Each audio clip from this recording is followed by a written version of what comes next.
नमस्कार, स्वागत है आपका न्यूज 80 पर। मैं हूं आपके साथ राहुल राणा। उत्तर प्रदेश के उपचुनाव को लेकर एक बड़ी खबर आज सामने आई है। बड़ी खबर यह है कि यहां जो 13 नवंबर को चुनाव होने थे वो 20 नवंबर को अब वो तारीख बदल दी गई है।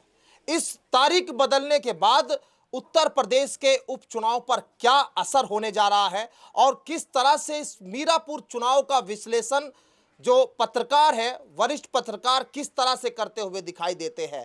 आज मैं बातचीत जनता से नहीं, आज मैं बात करूंगा मुजफ्फरनगर से वरिष्ठ पत्रकारों के साथ। और मेरे साथ आज बातचीत करने के लिए परवेश मलिक जी है। लंबा समय है, करीब 20 साल के आसपास का अनुभव हो गया होगा, है ना। और संदीप जी है हमारे साथ में, इनका भी एक लंबा समय जो है 15 साल से ज़्यादा आपको भी मीडिया में साथ हो चुका है। तो मीरापुर इलाके में जब चुनाव है तो हम लोग इधर कवरेज कर रहे थे और अलग अलग जो है जनसभाएं हो रही है, अलग अलग समाज के लोग इकट्ठा हो रहे हैं।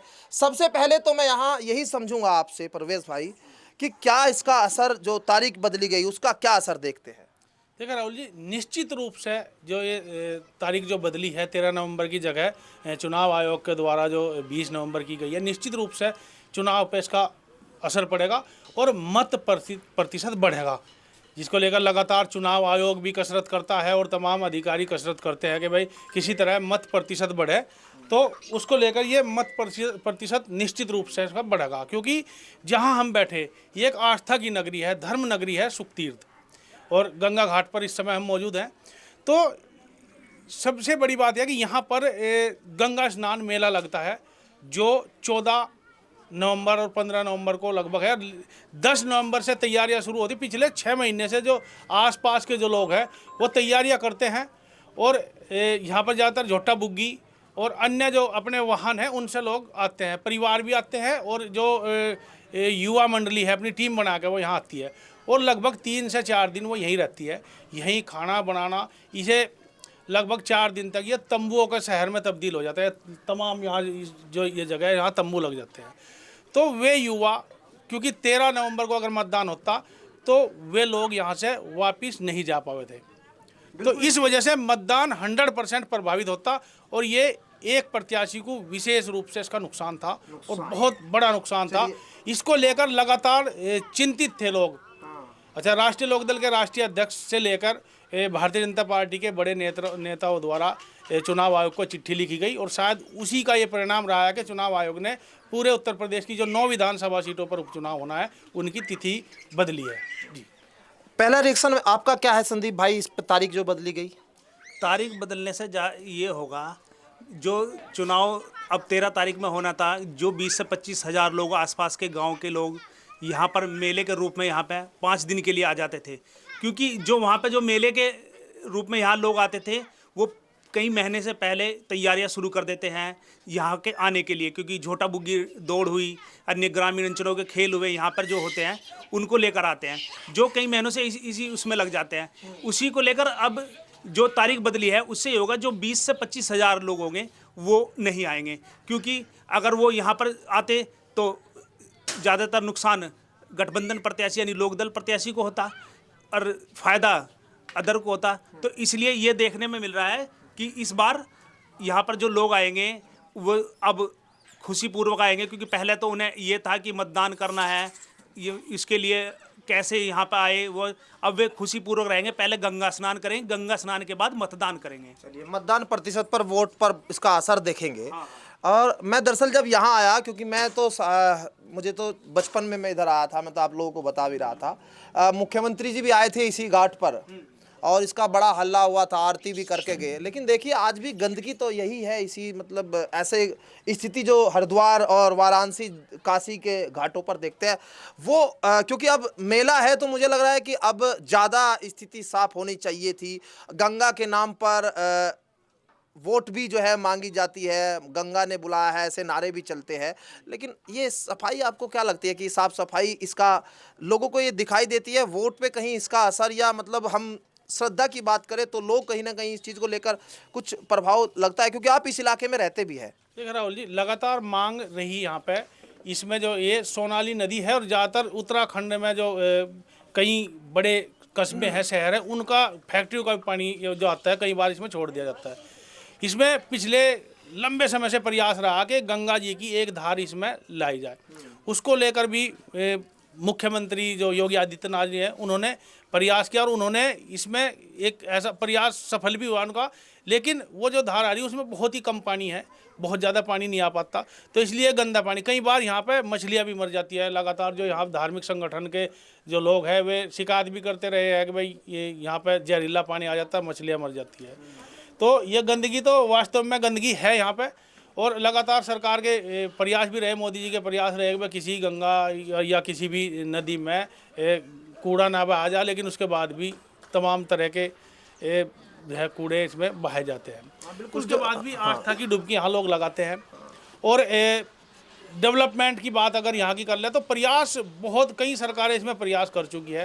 पहले जो अखिलेश यादव की सरकार रही है उसमें भी काफ़ी प्रयास इसके डेवलपमेंट के लिए हुआ है, और मुख्यमंत्री ने तो काफ़ी इसमें प्रयास किया। कई बार उत्तर प्रदेश के मुख्यमंत्री योगी आदित्यनाथ जी यहाँ आए हैं और पैसा भी यहाँ के लिए काफ़ी दिया गया है, लेकिन ये मतलब समझ से परे है कि डेवलपमेंट नहीं हो पाता जिस हिसाब से इसका जो है शुक्रतीर्थ का डेवलपमेंट होना था वो हो नहीं पा रहा। 10 साल पहले की जो स्थिति थी उसमें तो कुछ तब्दीली है 10 साल पहले। बिल्कुल बिल्कुल उसमें बदलाव है। 10 साल पहले जो स्थिति थी, पीछे जो घाट दिख रहे हैं वे घाट अभी इसी बीच में बने हैं, और जो उधर जो लगातार जो उधर भी डेवलपमेंट हुआ है वो हो रहा। एक तो पीछे पुल दिखाना चाहूँगा, ये जो पुल है इसको काफ़ी समय से मांगी, अब काफ़ी तंग है और काफ़ी छोटा है, और जिस समय यहाँ पे बाढ़ की स्थिति आती है तो इस पुल के ऊपर को पानी आ जाओ तो फिर जो यहाँ के जो किसान हैं, इधर ज़मीन है तो खेत है तो किसान है वो भी अपना चारा, पशुओं के लिए चारा भी नहीं लेकर आ पाते, तो वो समस्या है।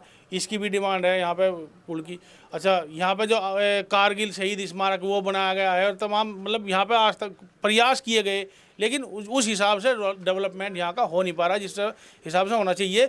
उत्तराखंड अलग राज्य बनने के बाद जिस तरह हरिद्वार में एक आस्था का पर्व लगता है, आस्था का एक शहर हरिद्वार है हिंदुओं के लिए, इसी तरह ये उम्मीद थी कि हरिद्वार उत्तराखंड में जाने के बाद अब शुक्रताल का विकास होगा, लेकिन गढ़मुक्तेश्वर में तो काफ़ी जो है विकास हो रहा, लेकिन शुक्रताल अभी भी पिछड़ा है, और इसको लेकर कहीं ना कहीं नाराजगी भी लोगों में रहती है कि बिल्कुल इस इलाके में लोग जब आते हैं, क्योंकि अब 10 दिन बाद तो गंगा स्नान ही शुरू हो जाएगा। चलिए, अच्छा थोड़ा सा अब चुनाव पे आप बताइए कि ये सब चीज़ें विकास को लेकर लोग कर भी रहे हैं, गन्ने का भी मुद्दा है और यहाँ घाटों के विकास को लेकर भी है। आपने पुल की भी बात अच्छी आपने उठा दी, गंदगी जो गंगा का पानी दिखाई दे रहा है वो उसमें भी साफ साफ दिखी है। मुझे लग रहा है कि अधिकारी आएंगे उस पर बात करेंगे, लेकिन चलिए अभी जब यहाँ चार मुस्लिम प्रत्याशी है इस जगह पर, और एक है यहाँ पर मिथिलेश पाल जो हिंदू प्रत्याशी है, ये चुनाव आपको किस ओर जाता दिखता है? देखिए, सीधी बात है, ये जो क्षेत्र है ये आर्थिक, भौगोलिक और जो है सामाजिक स्थिति में पूरी तरह से ये किसान और मजदूर वर्ग का क्षेत्र है, और यहाँ पे सब लोग ज़्यादातर मिलजुल कर यहाँ पे लोग रहे हैं। मतदान भी लगातार, यहाँ पे कोई झगड़े फिसाद यहाँ चुनाव को लेकर कभी हुए नहीं। और इसकी पहले ये मोरना विधानसभा सीट थी, लेकिन मोरना विधानसभा को ख़त्म करके मीरापुर विधानसभा सीट बनाई गई है। गंगा जी के किनारे किनारे ये पूरी सीट है। इसमें सबसे बड़ी बात ये है कि यहाँ पर जो पहले से ही ये सीट लोकदल के कब्जे में रही, फिर भारतीय जनता पार्टी के कब्जे में रही, एक बार ये बसपा पे गई, लेकिन उसके बाद, उससे पहले और उसके बाद अभी इस पर किसी और पार्टी का ज़्यादा इसमें असर रहा नहीं। तो इस समय आरएलडी और बीजेपी एक साथ है तो दावेदारी तो मजबूत है। अब वो देखना होगा कि उसका परिणाम क्या होगा। कुछ चुनाव के प्रारूप भी चेंज हुए हैं, बदलाव हुआ है, जाति आधारित चुनाव होने शुरू हुए हैं, वो एक चिंता का भी विषय है। लगातार लोग, पहले किसान मजदूर पर चुनाव होता था, अब वो जातिवाद पे जो चुनाव हो रहा, इसको लेकर कई बयानबाजी भी हुई और उसको लेकर विरोध प्रदर्शन भी हुए।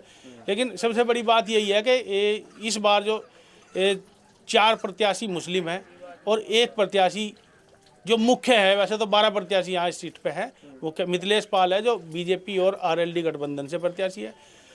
उधर जो एक दिग्गज नेता रहे कादिर राणा, एक समय में उनका जलवा रहा पूरे क्षेत्र में, और मुजफ्फरनगर में तो नाम था राणा फैमिली का, लेकिन जैसे ही 2017 में सरकार बदली तो वो कहीं ना कहीं डाउनफॉल में आए, और राजनीति में भी और व्यापार में भी कुछ आपसी झगड़े उनमें उस परिवार में हुए। अब स्थिति यह है कि राणा फैमिली में ही ये 3 लोग 3 अलग अलग पार्टियों में हैं। कादिर राणा की पुत्रवधू सुम्बुल राणा इस समय चुनाव में है, जो समाजवादी पार्टी के टिकट पे है। और वहीं जो कादिर राणा के छोटे भाई हैं नूर सलीम राणा, वो आरएलडी में है। वो टिकट भी यहाँ इस सीट से मांग रहे थे, लेकिन कारण रहा कि वो नहीं मिल पाया। और वो टिकट, खैर वो राजनीतिक दलों का काम है अपना टिकट देना, वो किसी को देते हैं किसी नहीं। अच्छा, वो उधर है। और जो इनके भतीजे हैं शाहनवाज राणा, वो अलग अपना पार्टी में।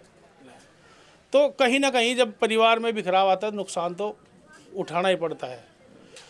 तो अब देखना होगा कि दूसरे प्रत्याशी है यहाँ पे जो मोहम्मद जाहिद है, जाहिद हुसैन, वो आज़ाद समाज पार्टी से है। और नगीना विधानसभा लोकसभा पे जब से चंद्रशेखर आज़ाद सांसद हुए तो कहीं ना कहीं जो आज़ाद समाज पार्टी के हौसले बुलंद है और उनका वोट परसेंटेज भी लगातार बढ़ रहा। वो दलित समाज में भी लगातार बढ़ रहे। जिस तरह बहन मायावती जी और बसपा डाउन हुई तो आज़ाद समाज पार्टी का ग्राफ ऊपर गया। और नगीना का परिणाम जो है उससे ये काफ़ी उत्साहित है। और कहीं ना कहीं मुस्लिम समाज में भी जो चंद्रशेखर की जो छाप है वो बढ़ती जा रही है। अच्छा, वो एक जयंत चौधरी और जो अखिलेश यादव का जो गठबंधन था सपा और आरएलडी का, वो सफल हुआ पश्चिम उत्तर प्रदेश में। लेकिन वो चेंज हुआ तो चेंज होने के बाद अब ये यहाँ पे जो स्थिति है कि 4 प्रत्याशी मुस्लिम है और 1 है हिंदू। हाँ बिल्कुल। संदीप जी, आपसे मैं अगर समझूं, क्योंकि अभी जो चुनाव है बहुत मोड़ पर चुनाव खड़ा है, मतलब अभी कौन जीत रहा है कौन हार रहा है, क्योंकि अभी समय है। तो पहले तो 13 नवंबर, तो अब 20 नवंबर हो गई। अब जब हम बात कर रहे हैं, क्योंकि अभी गुर्जर समाज की भी अलग, जाट समाज की भी अलग जो है यहाँ पंचायतें हो रही है, इनका असर आपको क्या लग रहा है? और अब आने वाले दिनों में क्या आपको लगता है कि यहाँ किस तरह से जो है, क्योंकि वोट प्रतिशत में तो बढ़ोतरी हो ही गई है सीधी तौर पर, क्योंकि वोट प्रतिशत बढ़ेगा, लेकिन बढ़ा हुआ वोट किसके पास जाएगा ये वोटर तो समझ रहा है, क्योंकि हिंदू आस्था का ये केंद्र है और सुकरताल क्योंकि इस सीट पर है। सीधे तौर पर कहीं जो हिंदू वोट है वो कम होना था, वो किसके पक्ष में, वो एक अलग कहानी है। लेकिन मैं थोड़ा सा ये समझना चाहता हूँ कि इसका विश्लेषण अगर हम करें तो कैसे जो है आगे इन तमाम चीज़ों को देखते हुए अब किस तरह से चुनाव जाता हुआ आपके हिसाब से, क्योंकि आप लगातार ग्राउंड पर है। देखिए, चुनाव तो इस समय 3 तरफ चुनाव है। इस समय हमारे यहाँ पे जो मिथिलेश पाल है वो भी मैदान में है, जाहिद है जो आसपास है वो भी है, फिर कादिर राणा भी एक बाहुमूल्य नेता माने गए हैं। वो यहाँ पे जो मुस्लिम क्षेत्र है, वो पहले यहाँ पे विधायक भी रहे हैं। 2007 में वो यहाँ पे विधायक रहे, फिर वो बसपा से लोकदल से विधायक रहे, फिर वे बसपा में चले गए, बसपा से सांसद बन गए, क्योंकि लोगों की उनकी यहाँ भी पकड़ है। अब उनकी पुत्रवधू है सुम्बुल राणा, वो चुनाव में मैदान में है। उससे ये लग रहा है जो हिंदू वोटर है कुछ उन पर भी जाएगा, क्योंकि जो उनसे पहला जुड़ाव है, हमने भी कुछ पंचायतें कवर भी करी यहाँ पे। कुछ जाट समाज के लोग हैं, कुछ गुर्जर समाज के लोग हैं, कुछ दलित समाज के लोग, वो उनसे जुड़े हुए हैं शुरू से ही, तो उनकी तरफ भी जा सकते हैं। लेकिन सबसे बड़ी एक ये है कि यहाँ पे एक हिंदू प्रत्याशी होने की वजह से वे सब इकट्ठा हो गया है। जो पिछड़ा समाज है, जो 60-70 हज़ार की तादाद में, वो एकजुट है इस समय। पिछड़ा समाज कहीं नहीं है, पिछड़े समाज की तो कोई बात ही नहीं कर रहा है यहाँ। जाट, गुज्जर, मुसलमान इनकी बात कर रहा है। जो पिछड़ा पाल, कश्यप, जो छोटे और अदर बिदादरी है, उनकी नहीं बात कर पा रहा। वो एकजुट है, उसने तो मन बना लिया कि मिथिलेश पाल को ही मतदान करना है, चाहे कुछ भी हो जाए, क्योंकि उनकी कैंडिडेट है। बहुत दिनों बाद उन्हें अब यहाँ पे मौका मिला है। मिथिलेश पाल 2007 में चुनाव लड़ी लोकदल से, वो जीत गई। फिर उसके बाद 2-3 चुनाव लड़ी, वो हार गई। अब फिर दोबारा उन मैदान में है, 12 में भी लड़ी, फिर 17 में लड़ी, अब 22 में लड़ी वो चुनाव, तो वो हार गई। तो अब उन्हें फिर दोबारा मौका मिला उपचुनाव। सबसे बड़ी बात यह है, मिथिलेश पाल उपचुनाव के खिलाड़ी है। वो पहले भी उपचुनाव में जीती, अब भी उपचुनाव में जीतेगी। तो इसलिए ये लग रहा है सारा हिंदू वोट तो एक तरफ है और मुस्लिम एक तरफ है। एक बात ये हो रहा है, जो जाहिद है वो मुस्लिम को भी काटने पे लगा हुआ है, क्योंकि जो यहाँ पे उनकी बिरादरी के वोटर वो भी 60-70 हज़ार है। अब उनमें कितना बिखराव होगा, बात ये है। अब उनमें जितना भी बिखराव होगा वो केवल कादिर राणा को नुकसान होगा। अब 20 तारीख जैसे ये 20 नवंबर चुनाव की तारीख आ गई है, इससे वो बहुत बड़ा फ़ायदा है, क्योंकि जो लोग रूठे हुए थे अब उन्हें मनाने का मौका मिल जाएगा। ये बढ़िया आपने बात जरूर ये कहा, क्योंकि जो 20 तारीख है इसमें रूठों को मनाने का एक मौका जो है वो भाजपा को एक बार फिर मिलता हुआ दिखाई दे रहा है। क्योंकि ये चुनाव इसलिए भी ज़्यादा दिलचस्प है क्योंकि इस चुनाव में 4 प्रत्याशी मुस्लिम और 1 प्रत्याशी हिंदू, और ये हिंदू आस्था का केंद्र आज जहां हम घाट पर बैठे हैं और इसकी घाट की चर्चा भी हमने कर ही ली। अब खैर 20 नवंबर और 20 नवंबर में चुनाव जब होगा, क्योंकि ये विश्लेषण है, हम लगातार बीच बीच में कोशिश करेंगे आपके सामने अपडेट आती रहे और वो हम आपके सामने ज़रूर जो है बताते रहेंगे। फिलहाल खैर सुकरताल के इस घाट से मेरे साथ इतना ही, मुझे दीजिए इजाज़त, नमस्कार।